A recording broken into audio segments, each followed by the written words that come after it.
párrafo, y ese es el mismo que vamos a dejar para el sermón, para comprender qué es lo que usted y yo necesitamos que el Señor haga este día, que el Señor haga en nuestras vidas. Jesús calma la tempestad. ¿Lo tiene? Mateo 8, del 23 al 27. Lo leemos todos en voz alta, lea conmigo. Para algunos quizás es la única lectura bíblica en toda la semana, así que por favor no la desaproveche. Ojalá no sea así, ¿verdad? Ojalá que esté leyendo más durante la semana. Vamos a leerlo. ¿Tenemos, iglesia? ¿Qué les pasa hoy, hermano? Están deshidratados. Hoy no se levantaron con ganas de hablar. ¿Lo tienen, hermanos? Muchas gracias, ¿cómo no? Leamos entonces, por favor. Y entrando él en la barca, sus discípulos le siguieron. Y he aquí que se levantó en el mar una tempestad tan grande que las olas cubrían la barca, pero él dormía. Y vinieron sus discípulos y le despertaron diciendo: Señor, sálvanos que perecemos.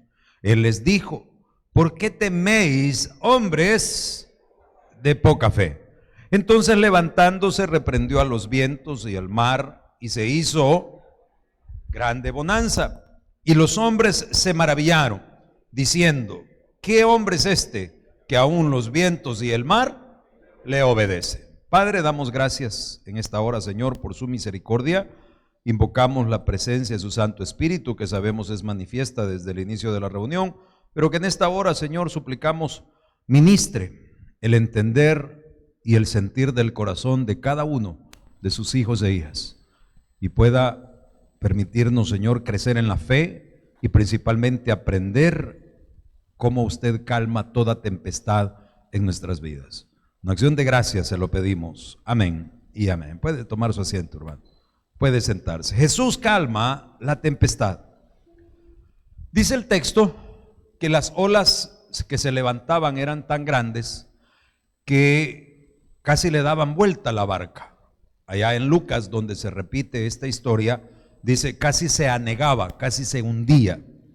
¿Alguna vez usted se ha sentido hundir en medio de algún problema, de alguna dificultad? ¿Alguna vez usted se ha sentido que se ahoga, tal vez porque no tiene con quién hablar o siente que no tiene en quién apoyarse? ¿A alguien le ha pasado o solo a mí? Algo que es muy característico del mar de Galilea, dicen, yo nunca he estado ahí, pero estudiando sobre las propiedades de este mar, es que a veces en las tormentas no solo es el hecho que las olas se levantan altas, sino que tras una viene otra. Porque a veces usted puede soportar un problema fuerte, pero lo que lo vuelve difícil muchas veces y que siente uno que se ahoga y ya no puede, es que tras uno viene el otro, y el otro, y el otro, y el otro, de manera que es muy fácil romper la barca, no tal vez por lo alto de la ola, por lo grande de un problema, sino por lo tupido que se vienen muchas veces las circunstancias adversas. No es lo mismo que usted tenga un pariente enfermo en casa, a que además de tener un pariente enfermo, en ese mismo día perdió el empleo y no hay provisión. Y en esos mismos días, buscando tal vez otra fuente de trabajo, otro medio de trabajo, lo atropelló un carro o lo asaltaron. Aquí ya no asaltan, ¿verdad? Gloria a Dios. Entonces, lo tupido de las olas es lo que muchas veces a nosotros nos angustia. Yo en lo personal les testifico, fíjese bien, es un testimonio. Hace quizás como ahí por el año 19, 18, a mí me cayó la peseta, o sea, yo asimilé algo. Y es que Dios ha sido tan fiel conmigo, tan fiel en mi vida, que pues usted no me oye llorando, no me oye quejándome de dificultades, porque el Señor me ha librado muchísimo. Me ha dado buena salud dentro de lo que cabe. Mi familia, mientras mis hijos estén sanitos y estén bien, pues estamos bien. Tengo a mi papá, mi mamá, bueno, mi padre natural, ya les he contado que murió, yo no le conocí, pero para mí mi papá pues ha sido mi padrastro y están bien, están bajo control, ya son personas de 70 años arriba y con una salud controlada, entonces, estamos bien. Y un día yo, orándole al Señor, le preguntaba, porque muchas veces en las iglesias se dice, hermano, si todo está bien ahorita, prepárese, porque el diablo está levantando pesas para venirlo a penquear. Y así era antes, ¿verdad? Solo eso le cantaban a uno. De manera que uno ya no se alegraba mucho de estar bien, sino que daba aflicción. Porque uno dice, ya va a venir a meterme a ver qué pescosada. Pues en ese tema, en ese contexto, es que yo estaba un día orando y el Señor me hizo comprender algo. ¿Y cómo vas a estar mal si vos vivís en la iglesia? ¿Cuántos saben que Dios habla? Dios habla al entendimiento. No es que Dios, de pronto usted va a escuchar una voz. ¡Juan! Ay, nomás cae muerto Juan. Yo creo que quizás por eso Dios no nos habla como en el Antiguo Testamento, porque como ahora estamos tan carnalizados, ¿verdad? Tan materializados, y usted hoy a medianoche que le mencionan el nombre, hermano, Dios me libre, van a avisar que le dio patatús, más con esos infartos que hay ahora de la nada, ¿verdad? Entonces Dios habla al entendimiento. Y el Señor esa vez en la oración me hizo entender eso.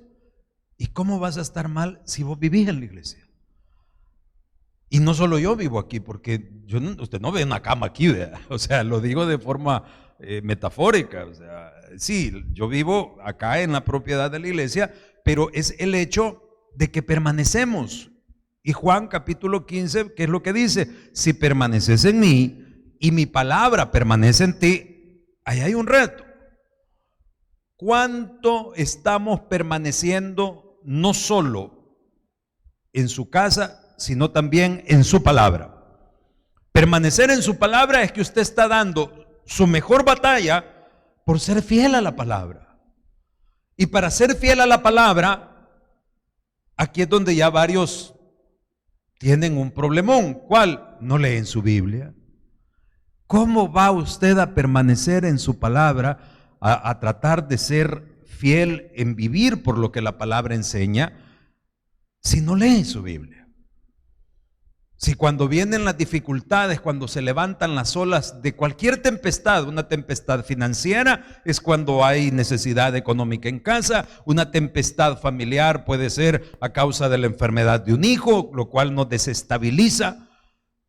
Hay cantidad de diferentes tempestades. Bueno, aquí llovió el jueves por la noche y fue fortísima la tormenta, tanto así que se volvió a inundar el templo.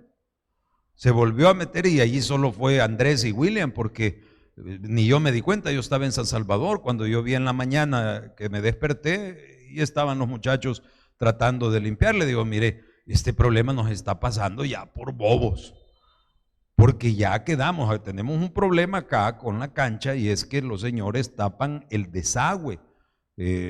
Lo que se ha dejado para que cuando llueva la correntada se vaya, el agua se vaya, y entonces ellos, los que juegan, dicen que se les va a lavar la cancha, que ya piensan que va a desaparecer. Entonces tapan los desagües, y cuando tapan los desagües, el agua busca por dónde, y como ya está minado, que ya se nos inundó varias veces, pero le estoy hablando que se mete senda correntada al templo. Entonces tenemos ese problema. Yo vengo de estar con 2 semanas con mareos, con un dolor de cabeza medio raro, de manera que de pronto las noticias fueron cayendo, hermano, como dice aquí, a manera de tempestad, teníamos el problema de esto. Me informan esa misma noche que los equipos, me dice el técnico, mire pastor, lo barato sale caro, los equipos consumen más de lo que normalmente un equipo de estos debiera consumir, y pues esas decisiones, ¿a quién le echan la culpa? A mí. Y entonces el transformador no va a funcionar, hay que comprar otro, hay que hacer otra inversión. Me voy yo el viernes al neurólogo, imagínense, ya llegué a la edad de tener que visitar gastroenterólogo. La vez pasada fui con el gastro, me dijo que tenía un quiste en cada riñón. Me toca después ir con el cardiólogo, porque tengo muy ancho corazón, tengo mucho amor. Y ahora me tocó ir con el neurólogo. Me dice el neurólogo, ya está en rojo, aquí tengo una, lo que pasa es que me estaba teniendo. No, todavía no está en rojo, gracias, pastor. Entonces me dice el neurólogo, me empezó a chequear, porque yo les contaba a los hermanos el viernes que toda mi infancia escuché a mi mamá contar que cuando ella me dio a luz, cuando ella me tuvo, en aquella época habían unos procedimientos cuando los niños estaba como el parto difícil, que nunca salía, y entonces con ese procedimiento me habían tenido a mí y que yo me iba a morir joven de la cabeza. Entonces yo crecí oyendo eso, no le presté mucha atención en mi infancia, pero cuando ya uno llega a cierta edad y ya le da miedo la muerte, ¿me entiendes? Ya va pensando que quién sabe cuándo va a tocar. Entonces de repente ya pasar más de 10 días con un dolor de cabeza y solo me acordaba de lo que mi mamá contaba a usted. Y las noticias de acá y las cuestiones y bueno, y me dice el neurólogo, ya me empezó a chequear, no se preocupe, me dijo, no tiene nada en la cabeza. Ve que no tengo nada, le digo, ¿cómo no? Cabeza hueca, me dijo, no tiene nada de qué preocuparse, solo tiene una neuralgia de Arnold. Y yo, maestro, ¿qué onda? ¿Cuál Arnold? Yo conozco al Arnold Schwarzenegger, ¿verdad? Pero no, me dice, nosotros tenemos acá un nervio que se le llama nervio de Arnold y usted tiene lesionado el nervio. Es un nervio que sube por el cuello y entra en la cabeza. No sabía que tenía algo mal en la cabeza, pero no sabía qué era, ¿verdad? La cosa es que en la misma semana, una serie de situaciones que créame que no ayudan. Pero cuando yo llego al final de la semana y reviso todo, porque me dice el doctor, mire, esto no es grave, pero hay que tratarlo. Entonces ya me dejó medicamento. ¿Cómo está con su sueño? Mal. Tengo problemas de dormir y yo toda la vida he bromeado con los hermanos que el que no duerme es porque no tiene paz, porque anda en pecado. Así que andaba en pecado yo también, hermano, porque tenía últimamente mucho trastorno de sueño. Entonces la cosa es que se juntan a veces tantas cosas y al final empiezo a hacer un recuento. Bueno, ayer fue un día bien bonito. Mi jefe se le ocurre ir a desayunar a Guatemala, cosa que a mí me encanta en moto, pero el problema es que un amigo que ha venido de Estados Unidos me había pedido que le oficiara una ceremonia de bodas de oro. Y entonces había que estar en un compromiso en Ciudad Delgado a las 5 de la tarde. La cosa es que a las 4 de la mañana yo ya estaba arriba, ya iba en camino, fuimos, tocamos base, regresamos. Esa parte yo la disfrutaba, pero si hubiera venido a descansar. Ya cuando vine después del almuerzo me pegó un bajón, ¿entiende el hebreo bajón? Me pegó un bajón y había que salir a la ceremonia. Y cuando ya me estaba preparando solo vimos que la energía le hizo y se arruina toda la conexión acá. Entonces yo estaba con aquel estrés de que tenía que estar allá a las 5, que había que estar llamando a Del Sur. Mandamos a averiguar si nos enviaban una cuadrilla de emergencia, nos dijeron que había que hacer el reporte por teléfono, para hacer el reporte había que conseguir el recibo, todo esto la hora avanzaba. Entonces situaciones que créame que lo hacen llegar al final del día y de la semana con ganas de encontrar quien se las pague, ¿verdad? Pero cuando ya terminó el día y empiezo a revisar, bueno, he estado con dolor de cabeza y mareo, ya encontré qué es, ya estoy en tratamiento. Tuvimos problema que se inundó, tenemos que arreglarlo. Vino Del Sur a ver lo de la corriente y dijo que pues el transformador lo van a cambiar, pero que si sigue fallando nos van a echar la culpa y nos van a cobrar, pero eso no ha sucedido. La tarde fue cansada, estresada, pero llegamos al final y podemos decir, hasta aquí nos ayudó Jehová. Nadie se ha muerto y aunque usted sienta que casi se moría, la mano de Dios lo ha sostenido y aquí está adorando al Rey de Reyes y Señor de Señores. ¿Quién es el que nos saca de la tormenta?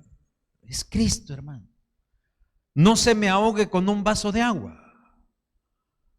No se dé por vencido antes de tiempo. A veces nosotros nos sentimos ahogados o agobiados por lo tupido de los golpes. Pero cuando usted viene y revisa y saca cuenta de los daños, se da cuenta que Dios sigue siendo fiel. que aunque lloró, se quebrantó, se topó al cerco, lo que usted quiera, aquí está bien bonito alabando a nuestro Señor, hermano. Y esta semana que viene, no se aflija si usted tiene retos que enfrentar. Nosotros tenemos que enfrentar, va a venir el presupuesto, va a venir el cambio del contador, a ver con qué nos sale del sur, la salud, sabrá Dios qué otras cosas más. Cálmese, porque no vaya a ser que por andar alterado usted no se fije en la calle y vaya a tener un accidente, se vaya a cruzar. Ahora, no sé si ustedes ya vieron las noticias, como nosotros como buenos salvadoreños, nunca hemos respetado la señalización de las calles para el paso peatonal. Todo buen salvadoreño sabe que si viene un carro no pase porque lo van a atropellar. Pero las leyes internacionales establecen que ese paso de cebra, donde está señalizado para que las personas crucen la calle, si una persona va pasando, así sea que usted venga en su vehículo o cualquier otro venga en su vehículo, el carro tiene que detenerse. Por eso nos cuesta a los salvadoreños cuando recién llegamos a Estados Unidos aprender a manejar. ¿Por qué? Porque usted tiene que respetar a la gente. A mí me pasó, me prestaron carro cuando yo empecé a viajar y uno dan ganas de quitarte, hijo de tu mamá, que aquí voy, al estilo Salvadorian style. Entonces, ahora yo estaba cruzando la calle en la mañana, que iba a comprar un café antes de venirme para acá, y venía un carro, me detuve a media calle. Ya salió en las noticias, ya el BMT estableció que el carro tiene que parar, pero venía una camioneta con todo y yo no iba a averiguar a ver si vio la noticia o no la vio, hermano. Pero ¿sabe qué me quedé pensando? Hasta que aparezcan los primeros atropellados, vamos a culturizarnos para aprender a respetar. ¿Sí me doy a entender? Entonces, gracias a la mano de Dios, usted está bien. Así sea que venga y me cuente sus problemas, como yo le acabo de contar un poquito de mi semana, pero estamos bien. Usted me podrá decir, pastor, pero mi hijo, pastor, pero mi mamá, pero sí, pero estamos bien, porque aquí estamos. Y Dios nos ha dado una vida tan hermosa que aún en la muerte hay victoria. Porque cuando una persona pasa a la presencia de Dios, se le acabaron todos los agüites acá. Entonces estamos y vamos a estar bien. No se me distraiga, no vaya a ser que se cruce la calle y no lo respeten. Solo es un ejemplo. ¿Me entiende? Así como algo tan sencillo puede terminar con la vida de una persona, habrán otras cosas. La vez pasada vino una hermanita que tomaba un medicamento, parece que para adelgazar la sangre, y ella pasó al mercado a comprar no sé qué para cuajar el queso, algo así. ¿Qué es lo que cuaja? Ajá, pero es para cuajar la leche, el queso, ¿no? Y la señora tenía las dos pastillas juntas, la del adelgazador de la sangre por su presión arterial, y en vez de adelgazarla, y no se toma la que cuajaba, pues. Y se tuvo que ir de emergencia al hospital. Entonces, a veces andamos nosotros tan distraídos por los problemas que en lugar de resolver le va a añadir más problemas. Y eso es lo que no nos podemos dar el lujo. ¿Por qué? Y no hemos confiado en que el Señor es nuestro ayudador. No hemos creído, arreglen las luces, no se han fijado. No, hemos creído que Jehová es nuestro refugio. Mire lo que dice el texto, entremos a la palabra. Entrando él en la barca. ¿Está Jesús en tu barca? Porque ese es el inicio de todo. La barca aquí representa su vida. Si Jesús está en la barca, ¿se acuerda lo que decía aquella alabanza? Si tú estás en mi barca, ¿qué decía? No importa la tormenta, decía. ¿Por qué? Porque nuestro Señor tiene potestad sobre las tormentas. Entonces, lo primero que debemos entender es si Jesús ya está en tu barca, si ya recibió a Jesucristo en su corazón como su único y suficiente Salvador personal. No que si usted viene a la iglesia, no que si usted es del Taber, no que si usted es evangélico, católico, adventista. No, no, no, no, no. Eso no marca ninguna diferencia. Eso son religiones. Tener a Jesús en la barca, como dice Romanos 19, y hoy sí póngamelo, Romanos 19.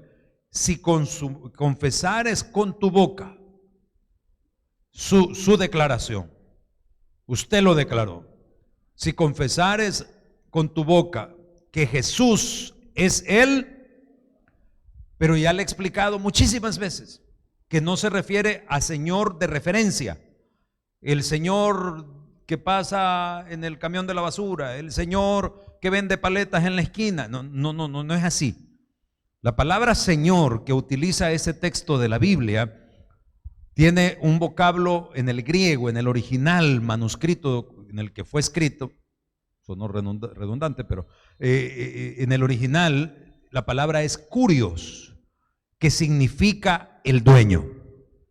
El dueño.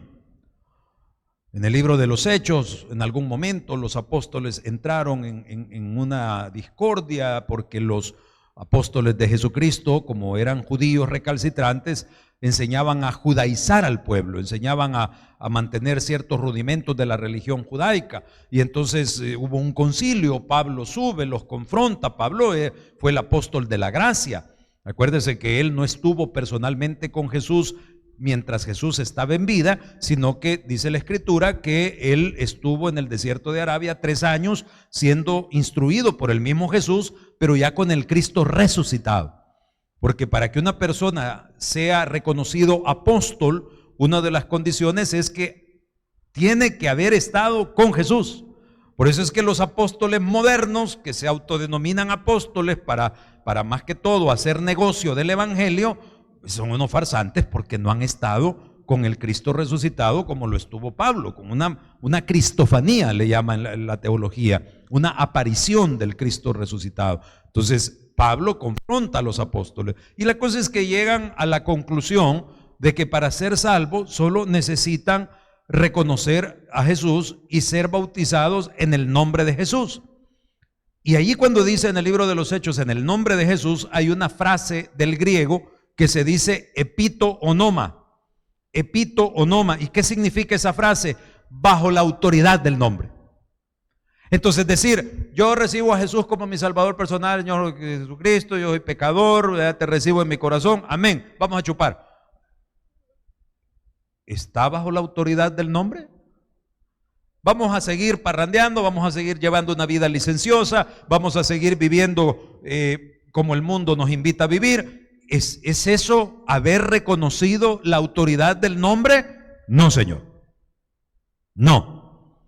Las tormentas en su vida van a ser disipadas por el poder de Jesús cuando usted deja a Jesús entrar a su barca, cuando usted reconoce a Jesús como el kurios de su vida, como el dueño de su vida, y usted está luchando por vivir su vida bajo la autoridad de su nombre. ¿Se entiende este punto, amados? Entonces volvamos allá a Mateo. Entrando Jesús en la barca, sus discípulos leen. ¿Cuántos discípulos del Señor hay esta mañana acá? Discípulos y discípulas, obviamente. Estamos hablando de ellos y ellas. Ellas no, ellos y ellas. ¿Es usted discípulo del Señor? ¿Sigue usted a Cristo? Pero hay unos que solo el domingo lo siguen. En la semana ya no lo vuelvo a ver. Amados hermanos, a Cristo lo necesitamos todos los días de nuestra vida. ¿Por qué no le agrega un poquito más a su sujeción? Pastor, es que mis compromisos, el trabajo, salgo cansado, bajo la autoridad del nombre. ¿Cuántos aquí no me dejan mentir que hay momentos donde usted ya se siente topado de cansancio en un día de trabajo? Pero hay días que traen compromisos que simple y sencillamente no atienden a que si usted está cansado o no, hay que hacerlos. ¿Alguien entiende de lo que yo estoy hablando? cuando usted está bajo la autoridad de su nombre, no se trata de que si usted quiere venir a un culto, que si usted quiere servirle al Señor, que si usted quiere hablarle de Cristo a otra persona con la cual usted está interactuando en su vecindario, en su trabajo. Estar bajo la autoridad del nombre es algo que hay que hacerlo. Hoy es día de adorar al Señor. No deje de adorar. Y se le adora todos los días, solo que el resto, el día que no hay culto, usted adora ¿a dónde? En su casa.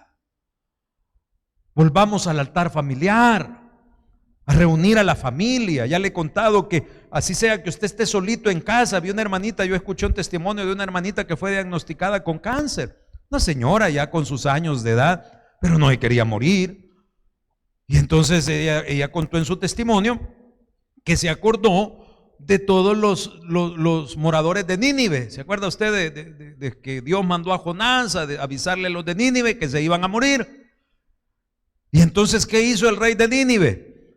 Mandó a decretar ayuno para todos, hombres, mujeres y hasta las bestias. Hasta el ganado que ellos tenían no les dieron de comer, los pusieron en ayuno. Y entonces la hermanita, buscando su milagro, ¿cuántos quieren un milagro en su vida, hermano?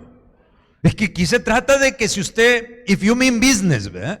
Que si usted de verdad quiere algo de Dios, que no sea del diente al labio, que sea de corazón. Estoy hablando del anhelo, porque si en su corazón está el anhelo, no se preocupe de que si usted va a poder cumplir o no va a cumplir. Si en su corazón lo desea, usted va a aprender a caminar de la mano con Cristo un día a la vez. Y ahí va a avanzar. Pues si usted está diciendo, es que yo no puedo, es que yo no, es que no querés estar bajo la autoridad del nombre. La hermanita viene y dice, vamos, voy a ayunar, y vivía solita. Sus hijos ya no estaban, vivía solita, solo tenía un chuchito que se llamaba Juguete. Y entonces le dijo Juguete, le dijo, me va a perdonar, pero vamos a hacer ayuno de 3 días. El chuchito solo le hizo. Así que el pobre Juguete pagó. No le dieron de comer en 3 días porque en la casa habían decretado ayuno pidiendo el favor de Jehová. ¿Y cómo lo supo, pastor? Porque le escuché en un viernes de milagro a la hermanita llegar y decir, mis amados hermanos, Dios escuchó nuestro clamor y atendió a nuestro ayuno. ¿Nuestro de quiénes? Del chuchito y de ella. Y para la gloria de Dios estoy sana, dijo la señora, porque Dios me ha sanado. Ese Dios es el mismo que usted tiene esta mañana, atendiendo a su oración, atendiendo a su clamor. Sujétese a la autoridad del nombre. Métase con Jesús. No le dé pena andar su Biblia. A veces, aquí ha pasado varias veces, pastor, mire, allá dejé la Biblia en la iglesia. No sé, hermano. Hágame el favor de averiguar. ¿Y cuándo la dejó? Yo pensaría que me dirían anoche, ¿verdad? Hace 15 días. Dios me libre. No, hermano. Es importante que usted evalúe realmente cuántos somos discípulos. Dice, sus discípulos le siguieron. Y aquí que se levantó en el mar una tempestad tan grande que las olas cubrían la barca. Pero él dormía. ¿Ha pasado por etapas usted? Casi siempre esas etapas donde nos sentimos topados al cerco, donde nos sentimos ahogar, son etapas donde pareciera que Jesús duerme, donde pareciera que el Señor se ha descuidado. Dice que la tempestad, las olas eran altas, la tempestad era fuerte, pero Jesús dormía. Mis amables hermanos, recuerde que Jesús era un ser tan especial, único, primeramente porque en él estaba la presencia de la segunda persona de la Trinidad, el Hijo de Dios, pero también por algo que se conoce como la unión hipostática. Él era 100% Dios, pero también era 100% hombre. Y eso algunos de nosotros no lo hemos entendido, no lo hemos asimilado y nos conviene.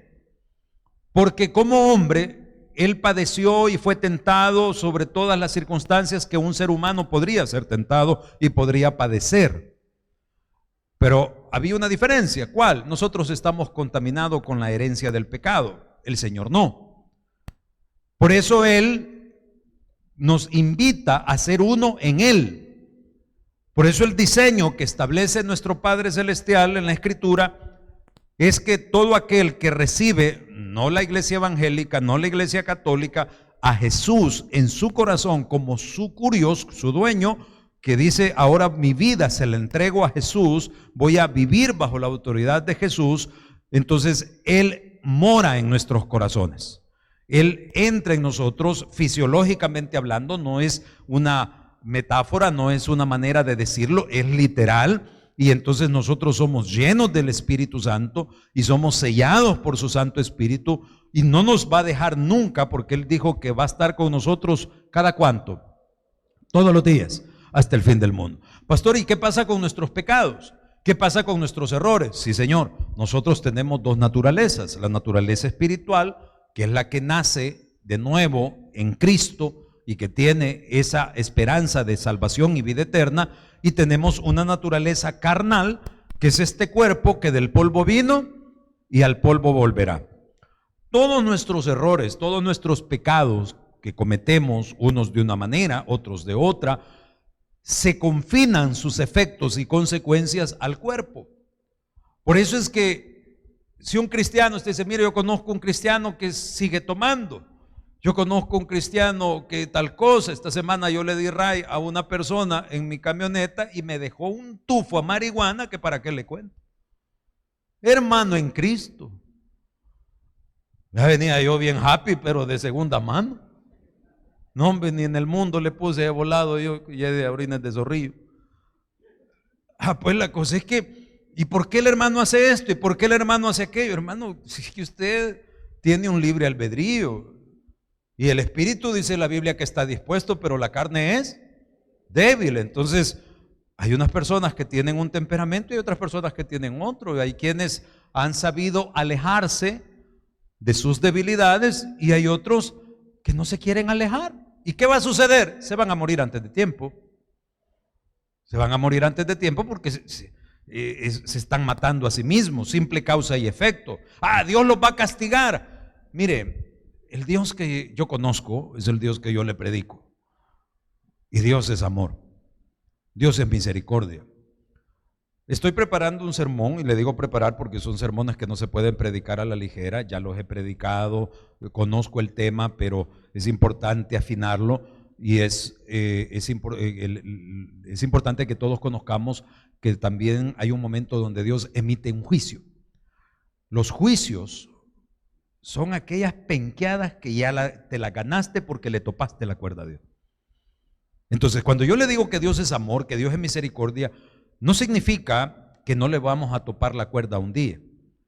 Pero no crea que se la va a topar porque usted tiene errores. Somos seres humanos, tenemos y vamos a tener errores hasta que nos muramos.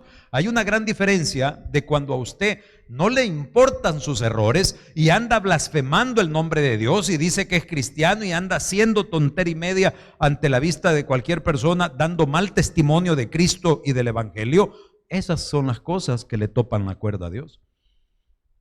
Cuando le dijeron al rey David: te metiste con la mujer de tu prójimo, y le dice el profeta: Jehová ha remitido tu pecado. Dios ya te perdonó. Embarazaste, mandaste a matar a Urías Eteo. No solo embarazó a la mujer, mató a uno de sus siervos, y le dice: Jehová ha remitido tu pecado, le dice. Jehová ha remitido tu pecado. Y seamos honestos, hermano. Si Dios matara a todo varón o a toda hembra que se metió con la mujer o el hombre de su prójimo o de su prójima, yo creo que más de la mitad aquí ya cayeran de sopapo, ¿verdad? O que han matado a alguien de hecho o de palabra. Entonces, no es tan superficial el asunto como para decir: yo tengo errores, Dios me va a matar. No, Dios es tardo para la ira, grande en misericordia. Por eso debemos aprender a diferenciar cuando sus errores tienen que ver con las debilidades personales de su cuerpo o cuando sus errores blasfeman el nombre de Dios. Ahí hay otro pisto. Cuando sus errores blasfeman el nombre de Dios, agreden la santidad de Dios, ahí hay otro pisto. y respetar el altar. Y el altar es el corazón suyo. Al final esto es una tarima, esto es un podio, que nosotros lo consagramos y todo lo que usted quiera, pero más que el altar físico es su corazón. Entonces por eso cuando una persona aparta su corazón de Dios, ya no le interesa congregarse, ya no le interesa leer la Biblia, porque la Biblia no la leemos por ritual, la leemos porque queremos recordar, aprender y entender la dirección de Dios para mi vida, porque yo vivo bajo la autoridad de su nombre. Entonces, cuando ya no me importa nada de eso, el que está allá afuera, ese no está jugando. ¿Cuántos entienden que estamos rodeados de muerte? ¿Cuántos entienden que estamos rodeados de tempestades? Pastor, pero usted está diciendo que la barca no se va a hundir si usted está bajo la autoridad del nombre. Pero si a usted ya no le importa el Señor, yo le invitaría a que hoy afirme su trato, a que hoy le diga: Señor, perdóname, en mi necedad me alejé, en mi necedad me enfrié, pero hoy entiendo que yo te necesito en mi barca. Y créame que Dios no va a permitir que usted se hunda. Mi Señor es especialista en derramar de su amor y su misericordia y en sacarnos adelante, en llevarnos al otro lado, porque ellos venían de un lado del mar e iban al otro lado. Usted está pasando por las aguas, pero usted lo que necesita es que el Señor lo lleve a tierra firme. Pasará al otro lado del problema. ¿Cuántos creen que Dios puede pasarlo al otro lado? Vaya conmigo, por favor, en Lucas 8:22. Allí el texto menciona esa frasecita de forma bien específica.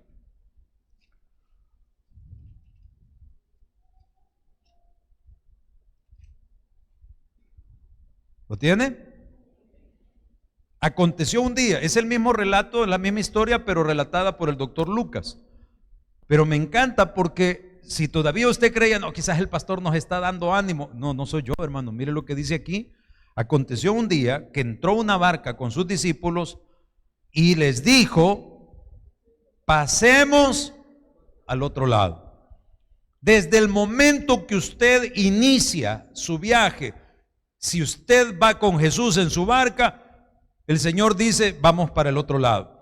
Pero a medio camino la tempestad se levantó y todos se angustiaron, todos sentían que se ahogaban. ¿Y qué hicieron? Fueron a despertarlo. Regrese a Mateo.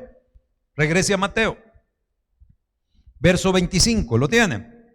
Y vinieron sus discípulos y le despertaron diciendo: Señor, sálvanos que perecemos. Hay que entender cómo se lo dijeron, hermano. Señor, disculpe, nos vamos a ahogar. No le dijeron así.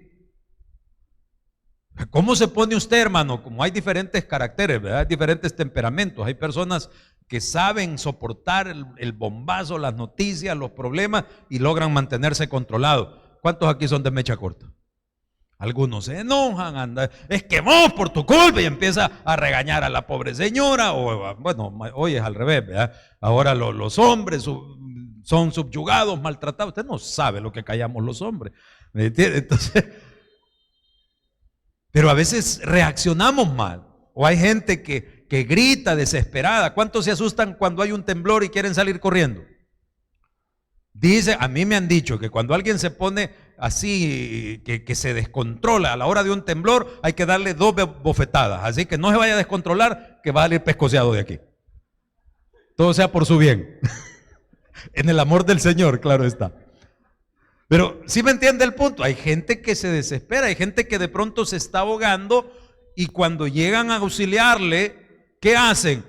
Ahogan al otro. ¿Y qué hace el salvavidas? ¿Alguien sabe lo que hace el salvavidas? Le mete 2. Hay que meterle una para dejarlo allí y poderlo sacar. Entonces, tenemos que entender lo que implica estar en medio de la tempestad y nuestra reacción. Señor, sálvanos que perecemos, le dijeron a Jesús. ¿Y qué les dijo Jesús? Verso 26, ahí lo tiene. ¿Qué les dijo Jesús, hermano? ¿Por qué teméis, hombres de poca fe? ¿Y cómo no les iba a decir? Y hay que entender que cuando les dice hombres no se está refiriendo solo al sexo masculino, está refiriendo como especie. Ahí va hombres y mujeres. ¿Por qué tiene miedo, hermanita, hermanito? hombres y mujeres de poca fe. Si hemos creído en un Cristo que venció la muerte y resucitó al tercer día y ha prometido estar con nosotros, ese mismo Cristo es el que te va a sacar de tu angustia, de tu problema, y nos va a llevar al otro lado, porque lo dijo desde un principio: pasemos al otro lado. Y si Jesús lo dijo, es porque se va a cumplir, hermano. Es porque Dios lo va a hacer en su vida. Pero estar bajo la autoridad de su nombre significa que no deje de venir, no deje de adorar, no deje de leer su Biblia, no deje de doblar rodillas y orar, no deje de hacerlo. Yo les cuento que pasé 10 días súper mal, o sea, malestar como cuando la presión arterial está desestabilizada, dolor de cabeza, mareo. Yo llegué una mañana que me hinqué, levanté la mano y le dije: mira, Señor, si lo que yo estoy experimentando son esos trastornos que tanto dicen ahora, hoy en día, de las vacunas. ¿Han oído ustedes esas noticias de gente que de repente le dio un infarto, cayó doblado y los médicos no encuentran otra justificación que las secuelas de la vacuna? Yo empecé a salir a orar al patio, porque cuando usted ora, hasta eso juega. Muchos recomiendan no orar bajo techo, porque a veces somos nosotros un poquito cortos de fe y sentimos que el techo ahí está. ¿Cuántos han pasado etapas donde sienten que sus oraciones no pasan del techo? ¿Alguien ha pasado por ese momento? Está fácil, vaya a orar al patio. ¿Sí o no? Mire qué fácil estaba. Porque usted levanta su mirada al cielo y se pregunta: ¿de dónde vendrá mi socorro? ¿Sabe de dónde viene? De lo alto, de Jehová, que hizo los cielos y la tierra. De allí viene su socorro. Gloria sea al Señor. Yo le dije: Señor, si esto es lo que estoy experimentando, porque fui al cardiólogo, todo estaba bien, me quisieron dar un medicamento más fuerte, no lo quise tomar, me puse a monitorear cómo iba. Lo que después me pareció raro es que no se me quitaba el dolor de cabeza y los mareos, hasta que al fin entendí, o el doctor me dijo: usted tiene este problema con este nervio. Me dio el medicamento que va a durar 2 semanas, 3 semanas y ya, y se acabó. Pero si usted me pregunta hoy: ¿estaba fácil, pastor? No. O sea, sí, no. Médicamente, humanamente no estaba fácil. Porque he visto tantas personas de pronto confiar que ya les dieron tratamiento, el tratamiento terminó y no hizo efecto. Y sí estaba fácil porque solo bastaba con que yo me humillara, levantara mis manos al Señor y le dijera: Señor, dame vida para servirte. Porque eso fue lo que le dije. Dame vida para servirte, para seguir. ¿Cuántos le queremos servir al Señor? ¿Qué es servirle a Dios? Tener más problemas. Eso es servirle a Dios. Porque para comenzar usted va a tener la dificultad de tener que organizar su tiempo para dejar sus afanes y venirse a la iglesia.